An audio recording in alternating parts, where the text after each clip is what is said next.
Hi guys, 11 p.m. na. Iwaw feng shui na. Brethren, family, and friends pong pinagpala at Merry Christmas po to each and everyone. I hope everything is fine.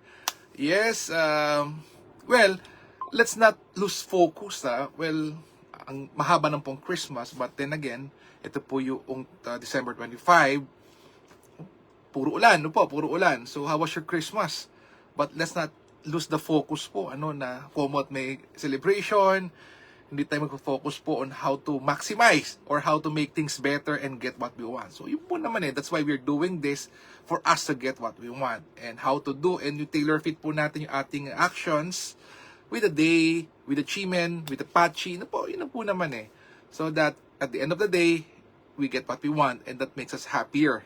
Kahit 1% happier every day, well, okay na rin, at least, nag-improve. And happiness that is long term, not yung biglang saya and then biglang lungkot, wag lang po gano'n. But we strive for a more longer happiness, not only because there's a festivity, but daily, we do this for us to get nearer to what we want in life. Okay, BFF! Tomorrow, December 26, Thursday, it's the Woodrat enters the Established Officer Day. O Established Officer Day, Kuya Norman, ano pa po ang maganda sa isang Rat Established Officer Day? O sabi po dito, suitable for making a donation, contract signing, meeting friends, trading, and haircut.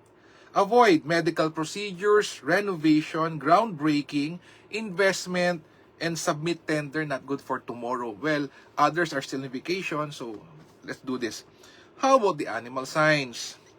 Animal signs po, sabi dito, rat and ox are very good. Tiger is not so good. Rabbit is average. Dragon is very good. Snake is average. Horse and goat not so good. Monkey is very good. Rooster is average. Dog not so good. And pig is average. Yan, there you have it. Now, excuse me. Let's do the daily chimen. Yan. Okay. Let's check it out. Tingnan ko na yung aking bagong chart. December. Ito na.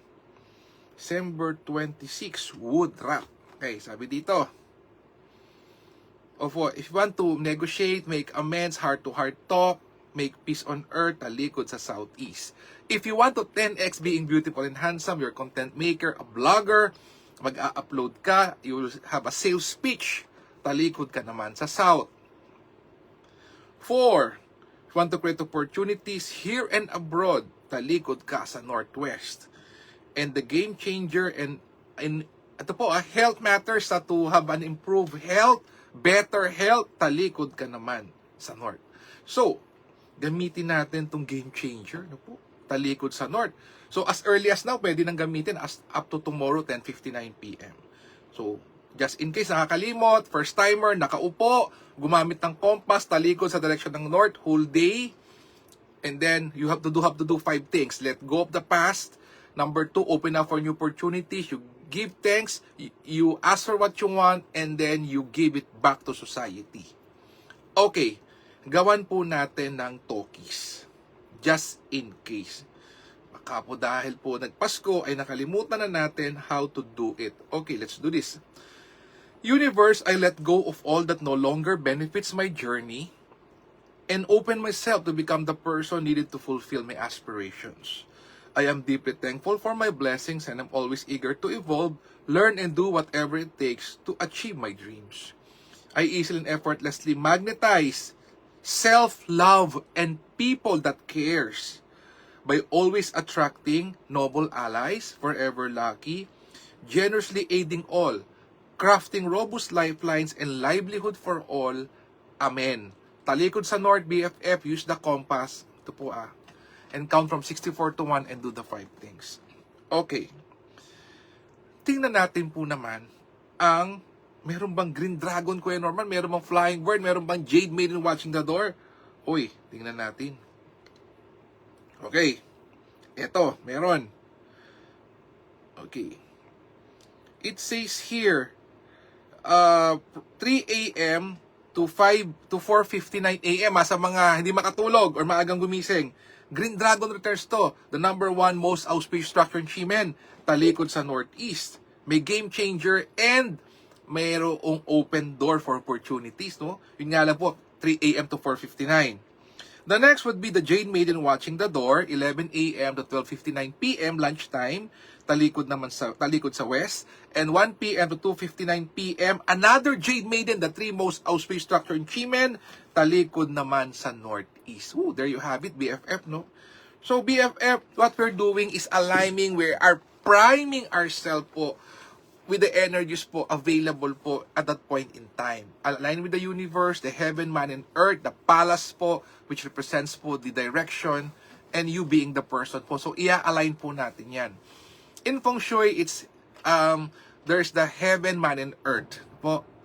In Qimen, heaven, man, and earth, we have the universe and we have the palace of 5 po. Ooh, wow! Kaya that's why, long time ago, there can only be one Qimen a master in a kingdom, and there may be a lot of feng shui consultants po in a kingdom back then. So isa lang po, and it's called the ministry or the minister for war or strategies. Isa lang po ang Qimen master back then that advised the king when to make peace, when to go to war, when to marry the daughter, when to marry anything important.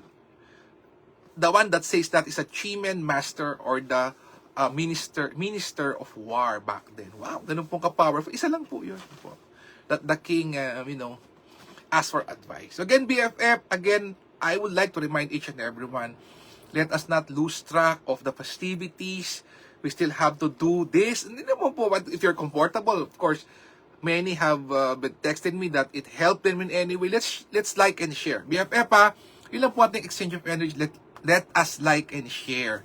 Po, alam niyo po yung mga classmate ko, bro, hiwagaan, bakit up to na po I'm sharing these things na pinagkakitaan nila. Sabi ko, no, this my fellow Filipino, bigay natin na po for the betterment of everyone.